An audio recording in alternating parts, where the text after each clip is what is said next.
شكرا لحضورك الأول معنا على قناة تيليماغوك. أهلا. هذا شرف لنا. في بداية الأمر، ما هي الصورة التي كانت لديكم حول كرة القدم المغربية، بغض النظر على أن المغرب لم يتأهل إلى الدور الثاني إلى كأس إفريقيا على مدار 13 سنة؟ ما هي الصورة الحقيقية التي كانت لديكم على كرة القدم قبل مجيئكم؟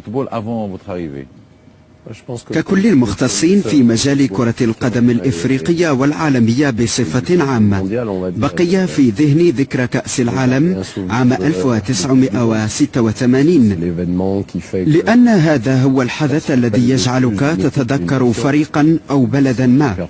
وبعد ذلك هناك الفرديات التي لعبت في فرق كبيرة كالشماخ في الأرسنال ومصطفى حجي الذي بصم على مسار متميز، وهناك كذلك بعض اللاعبين الذين يمثلون البلد خارج الديار كالمهدي بن عطية الذي لعب لروما، كالزاكي الذي تألق في مونديال 86.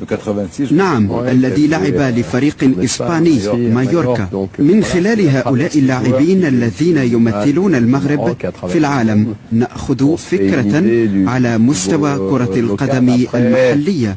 بعد ذلك لعبت ضد المغرب مع منتخب غانا في عام 2008.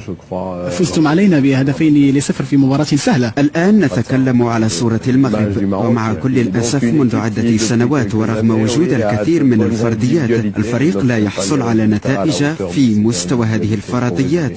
لكي نلخص، هذا معناه بالنسبة إليكم التحدي كان ممكنا بفضل هذه الفرضيات. هذا بالطبع لم يكن لي لأجيء لو لم تكن هناك هذه الإمكانيات. هناك دائما شيء من الوقت بين الساعة التي نأخذ فيها الفريق والساعة التي تنبني فيها أشياء تشبه طموحاتنا، وبعد ذلك الحصول على نتائج جيدة على المستوى القاري.